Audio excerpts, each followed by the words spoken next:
tardes. Habíamos quedado en la etapa precientífica, que abarcaba la Edad Antigua al 1879. Eh, y la etapa científica abarca desde este periodo de 1879 hasta la actualidad. Y ha consistido en el desarrollo de las escuelas de la psicología. Aquí tenemos la imagen, la escuela de Atenas, es una pintura de Rafael Sanzio. Bien, las consideraciones teóricas de la psicología prescientífica. Tenemos los tipos constitucionales que se refieren a los caracteres o los temperamentos que fue hipotetizado por Hipócrates y por Galeno. Creo que aquí fue donde habíamos quedado. Bien, le estabas comentando de que había un humor flemático que tenía que ver con el elemento agua y que eran personas que tenían una actitud lenta o calmada, una actitud mucho más pasiva, en contraposición como por ejemplo al flemático, al sanguíneo, por ejemplo, que estaba representado por el elemento fuego y que tenía una actitud o su característica del temperamento o el carácter era la alegría, el optimismo.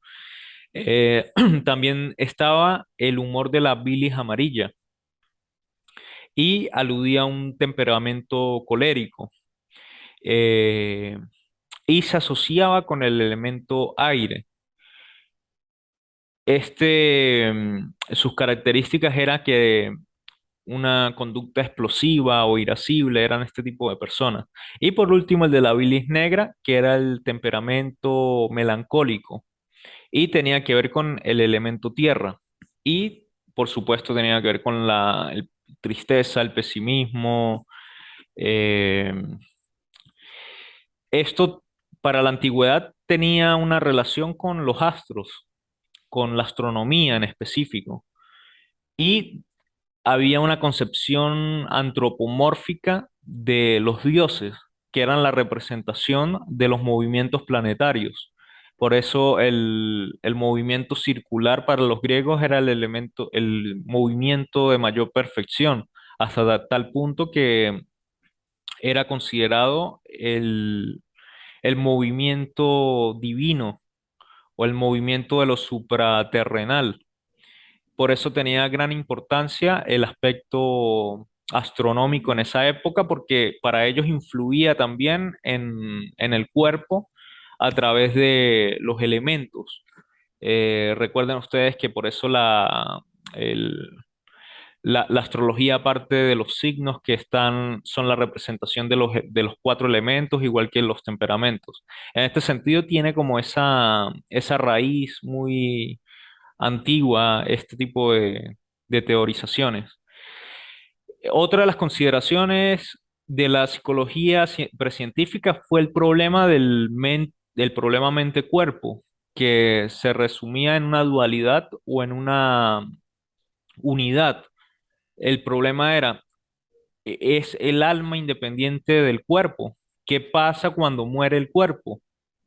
Eh, ¿Qué sucede con el alma? Esto eran preguntas que incluso aún hoy eh, nos siguen atravesando, nos seguimos cuestionando, precisamente porque es una cuestión filosófica. Hay que recordar que lo filosófico escapa de lo científico.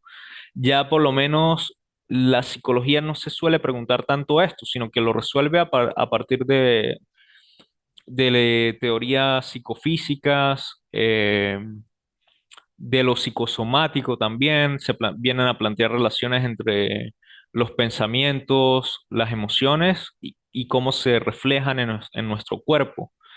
Y esto responde a algo particular que se llama la histeria o las neurosis histéricas que no respondían al saber, digamos, científico, médico del siglo XX, sino que más bien respondía a una verdad particular y mítica del sujeto afectado. Era algo en el orden de lo reprimido. Entonces, el síntoma histérico era como tal una constitución de algo no dicho y aquello que no era dicho se manifestaba o hablaba, mejor dicho, a través de nuestro cuerpo. Esto es muy interesante, este problema, porque digamos que si lo pensamos bien no es tan precientífico, sino que es algo también, digamos, contemporáneo. O sea, ¿quién no se ha pensado sobre el problema de la muerte? Otra de las consideraciones teóricas precientíficas fueron las ideas innatas. Es decir, viene el alma con ciertas ideas que ya tenía de otras vidas o en realidad todas las ideas se constituyen a partir de nuestra experiencia y somos una tabla en blanco, una tabla rasa, es decir, como una hoja de papel en blanco donde se van escribiendo todas nuestras ideas y nuestras experiencias y nuestros modos de percibir la realidad a partir de todo aquello que nos pasa. Tenemos dos posturas clásicas, que era la de Platón y la de Aristóteles. Platón creía que sí habían ideas innatas y que por un proceso de metempsicosis, es decir, de reencarnación, que en realidad es una idea pitagórica, el hombre venía aquí a recordar sus vivencias y a perfeccionarse a través de lo que ya sabía antes. Mientras que Aristóteles no parte de esta idea, sino que más bien expone que el alma eh, es una tabula rasa, pues, sino que venimos aquí a inscribir todo aquello que nos es dictado desde el exterior. Estos eran problemas de la filosofía antigua. Y también el de la naturaleza humana, es decir, ¿cuál es la naturaleza humana independientemente de la cultura? Eh, ¿Hay naturaleza humana? Sería una pregunta en este tema. Por su parte, Rousseau planteaba que el hombre es bueno por naturaleza, mientras que Heber Spencer decía que el hombre era malo por naturaleza y que la sociedad lo adiestraba, lo educaba, mientras que Rousseau decía que la sociedad lo corrompía. Por su parte, tenemos como tal el desarrollo de la psicología científica. Empiezan a desarrollarse todas las corrientes de la psicología como ciencia, como por ejemplo el estructuralismo, el funcionalismo, el conductismo, la psicología gestal y la psicodinámica. Eh, Tenemos, por ejemplo, el estructuralismo. ¿Por qué se decía o por qué teníamos esta fecha de 1879? Porque de base el primer laboratorio que se constituyó de psicología científica fue en Leipzig, Alemania, en ese año. Fue por Wilhelm Wundt. Sería excelente que pudiesen investigar acerca de Wilhelm Wundt y dieran algunos aportes y su visión sobre este personaje para la próxima clase. Quien pueda hacerlo tiene un punto adicional sobre el módulo o el siguiente módulo, dependiendo, ya tiene como tal una nota acumulativa. Eso es bueno que lo tengan en cuenta. El estructuralismo fue elaborado por este psicólogo que ya se desprendió del tema filosófico y empezó a ver cuál es la naturaleza de la conciencia, cuáles son las bases estructurales de la conciencia. Y empezó a usar un método que se llama la introspección.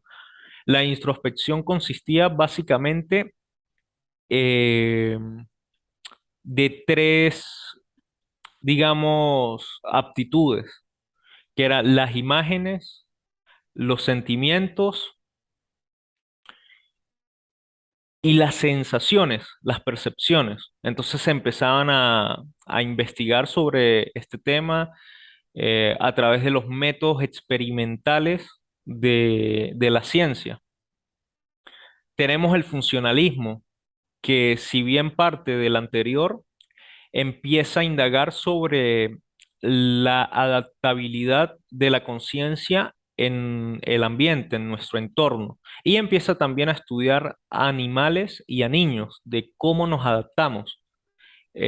También el conductismo surge de una manera también como oponente a, o de hacer ciertas críticas a estas dos escuelas que fueron, digamos, las primeras o las bases, o las más básicas, porque decía que la conciencia no puede ser estudiada por un método científico. Entonces ellos parten de las conductas netamente dadas a partir de variables controladas, como los estímulos, estímulos discriminativos y cómo esto va a generar una conducta, un comportamiento, es decir, una respuesta. Entre su exponente tenemos a Watson, John Watson. Eh, el funcionalismo, digamos que el padre fue William James. Por su parte tenemos la psicología Gestalt o Gestalt también. La Gestalt quiere decir forma, ordenamiento, traduce al español. Eh, si bien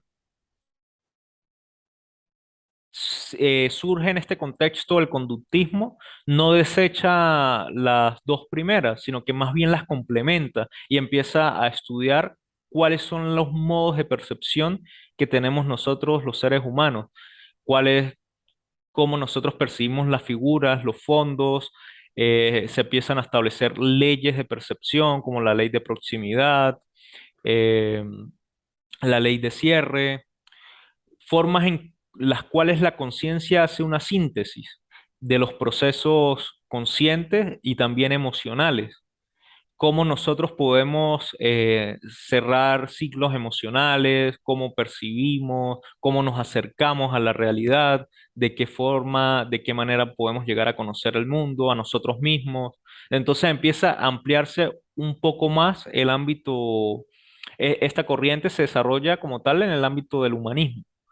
Por su parte, tenemos también la psicología dinámica, que digamos que el mayor representante es Anna Freud, la hija del gran psicoanalista Sigmund Freud. La psicología dinámica parte de la unión de las psicologías de la percepción con el psicoanálisis. Eh, Empieza a ver cuáles son las fortalezas, las debilidades del yo, de la personalidad, cuáles son las motivaciones conscientes e inconscientes de nuestra personalidad, qué nos determina actuar, por qué actuamos como actuamos, por qué incluso nos vinculamos con ciertas parejas y por qué no con otras, por qué tenemos los amigos que tenemos. Todas estas cuestiones son preguntas psicoanalíticas que responden a un por qué. Yo creo que por lo menos un abogado se puede preguntar por qué la gente se separa, cuando la pregunta es por qué la gente se une. Es algo loquísimo que tiene que ver con algo nuclear en esta teoría, que es el complejo de Edipo, que abarca toda una teoría metapsicológica del funcionamiento del yo, de nuestro superyo y de nuestro ello, que es como la estructura de la personalidad que enuncia Freud en un texto que se llama El yo y el ello, que si mal no recuerdo es de 1923. Entonces, a partir de este enfoque, se empieza a desarrollar mucho más la psicología dinámica, es decir, cuáles son los procesos dinámicos que nos motivan a nosotros. Bien, tenemos los métodos de la psicología. Podemos distinguir tres grandes grupos: los métodos de escrutinio, los métodos experimentales y los métodos psicométricos. Los métodos de escrutinio son estudios de caso, la observación directa o la observación naturalista, las encuestas y las entrevistas. Cada uno pues tiene, digamos, ventajas, desventajas en cada uno de ellos. Los métodos experimentales son la investigación correlacional y experimental, y los métodos psicométricos son test que nos ayudan a evaluar en el ámbito clínico el pronóstico de un tratamiento, la inteligencia y la estructura de personalidad de una persona. Digamos que estos serían los grandes métodos de la psicología. Ya, para ver la hora. Ok, dentro de los métodos de escrutinio tenemos los estudios de caso, que se entiende, ¿qué se entiende por caso? Pues un caso en un ámbito investigativo es cualquier objeto que se considere como una totalidad para ser estudiado intensivamente, dado dentro de un contexto vivencial, pero que no es controlado por variables como los métodos experimentales. Tenemos la observación naturalista, que es una técnica que consiste en visualizar, captar mediante la vista y de forma sistemática cualquier hecho, fenómeno, situación que se produzca en la naturaleza, en el individuo, en una sociedad o en una familia, o dentro del entorno en que se desenvuelva la persona. Por ejemplo, ustedes que van a ser profesores van a utilizar esta técnica, el estudio de casos de cómo se comportan los estudiantes frente al proceso de enseñanza-aprendizaje. Y también las encuestas y entrevistas, que son técnicas que permiten recolectar información acerca del grupo de estudiantes, de individuos, eh, acerca de sí mismos con relación a un tema particular, como puede ser en el proceso educativo. Eh, digamos que estos tienen ventajas que las encuestas y las entrevistas contienen grandes cantidades de preguntas que se pueden responder de una manera directa y rápida. Sin embargo, los resultados como de ventaja no son siempre precisos, sino que se atraviesa esta crítica que decía el conductismo, por ejemplo, de la subjetividad, y no son tan fiables como eh, otras formas de evaluación o otros métodos. Tenemos también los métodos experimentales. Por ejemplo, la investigación correlacional es un tipo de investigación social que tiene como objetivo medir el grado de relación que existe entre dos conceptos o variables en un contexto de clase, puede ser. Sus ventajas es que analiza muchas variables en un solo estudio y puede utilizar muchos instrumentos. Y como limitaciones es que no conduce directamente a identificar relaciones de causalidad, pero sí le puede llegar a sospecharla.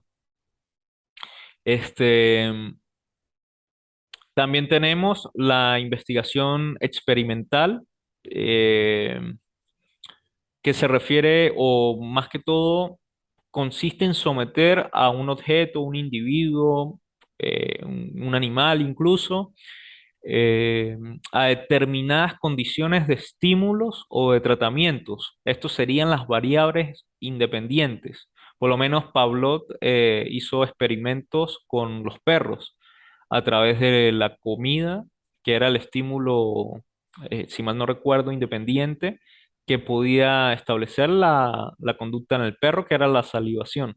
Entonces, con una campanita asociaba primero la campana mostrándole la comida al perro, y el perro asociaba el sonido de la campana con la comida. Entonces el perro empezaba a salivar cuando veía la comida. Después quitaron el estímulo de la comida y solamente con la campana el perro ya empezaba a salivar. Entonces tenemos este tipo de estudios experimentales. Skinner, por su parte, también hizo experimentos con palomas y con ratas. Sería conveniente que investiguen acerca de ello. Eh, bueno, entre las ventajas tenemos que el investigador tiene un control del proceso de investigación y una manipulación objetiva de las variables. También, como desventajas, que son estudios de intervención que pueden causar cierta distorsión o vacíos en los resultados. No es lo mismo que se indague experimentalmente a los estudiantes en un ambiente súper controlado a que se observen en su ambiente, digamos, natural, sin estar atravesados por este concepto de manipulación de las variables, sino más bien en un ambiente naturalista, cotidiano, se pueden describir fenomenológicamente mejor las variables conductuales, por ejemplo, de los estudiantes. Bien, los métodos psicométricos son test de inteligencia que pueden descartar posible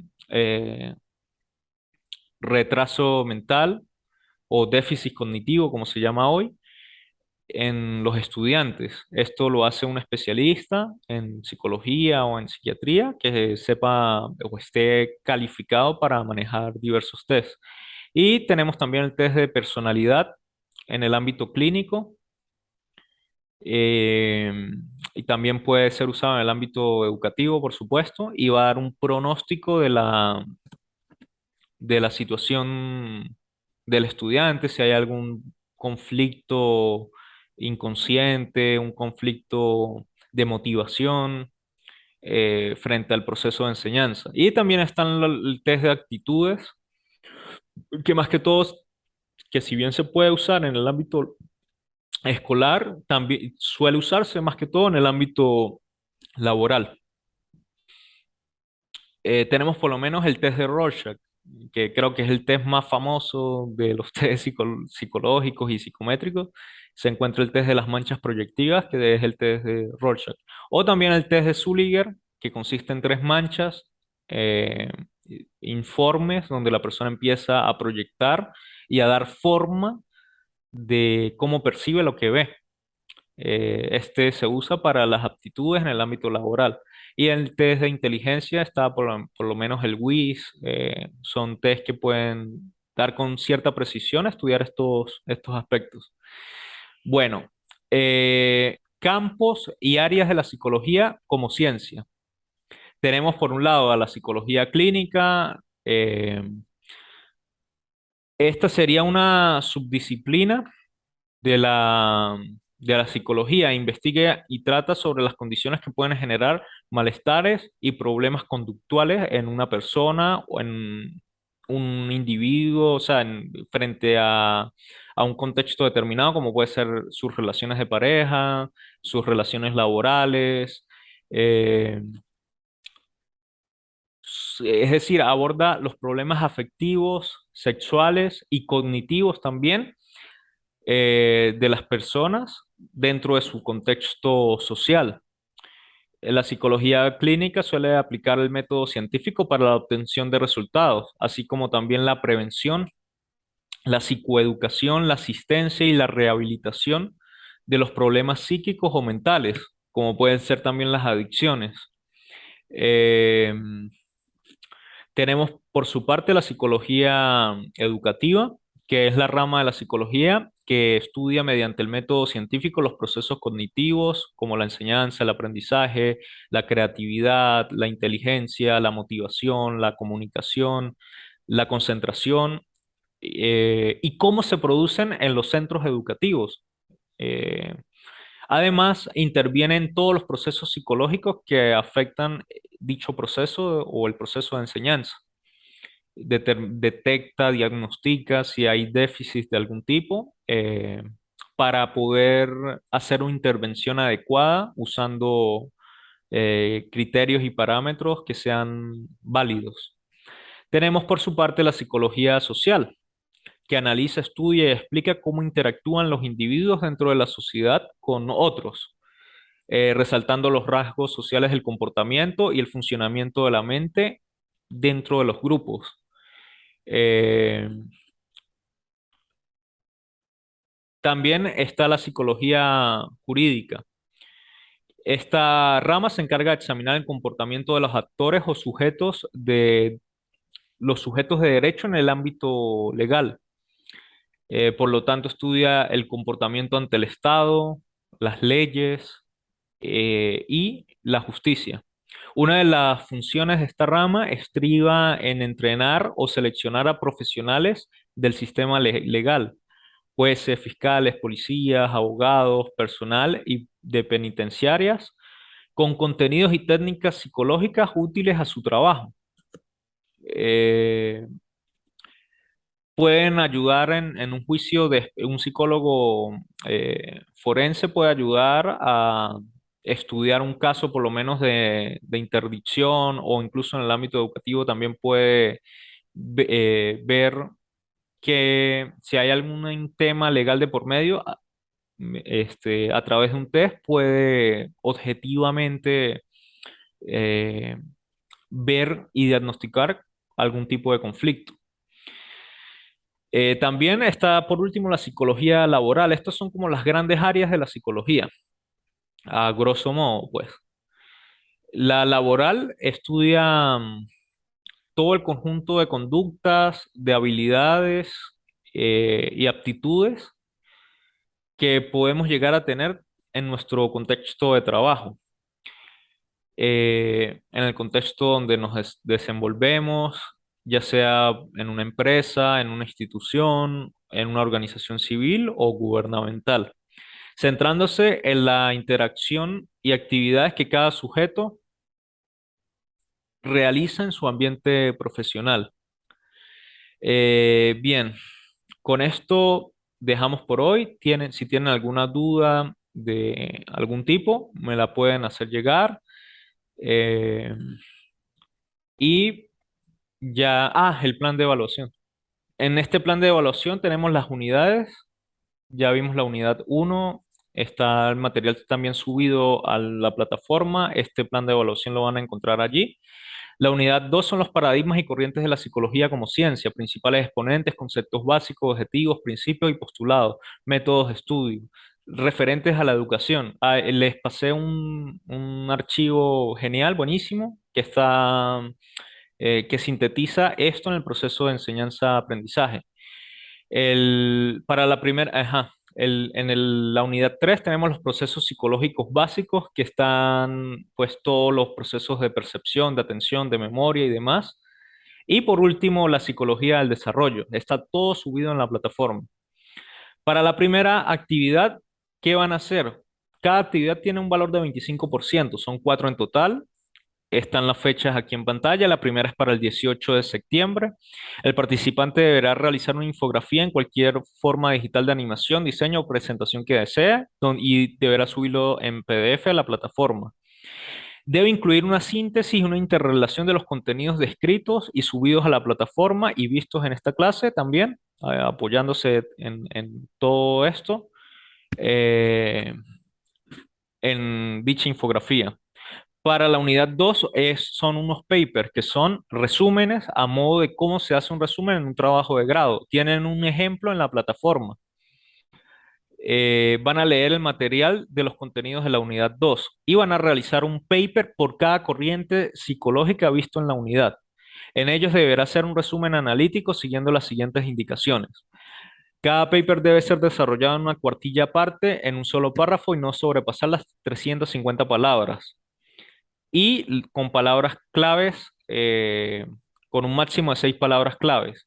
Incluir la portada, los datos institucionales, enviar en formato PDF, la letra Arial o Times New Roman tamaño 12, los márgenes 2,5 en todos los bordes, el interlineado sencillo, sin sangrías. En la unidad 3 van a realizar un mapa conceptual. Eh, en cualquier programa que deseen y subirlo en PDF. El mapa debe sintetizar y abordar los puntos principales sobre la funcionalidad y los conceptos de cada proceso psicológico básico. Y por último, un cuadro comparativo sobre cada teoría del desarrollo. Ya tienen los autores en la columna de la izquierda, está todo subido en la plataforma. Van a revisar los temas propuestos en la unidad y van a realizar el cuadro comparativo donde describirán y detallarán los objetivos principales en cada etapa del desarrollo para cada autor, la definición del desarrollo en cada uno y un comentario personal sobre el proceso de enseñanza y aprendizaje atendiendo a lo visto y investigado en la clase. Para ello debe seguir las siguientes pautas. Lo van a subir en formato PDF y lo enviarán a la plataforma en las fechas establecidas. Y deben incluir la portada y el tamaño de letra como está descrito en el plan de evaluación. Bien, eso es todo por hoy. Nos vemos la próxima clase.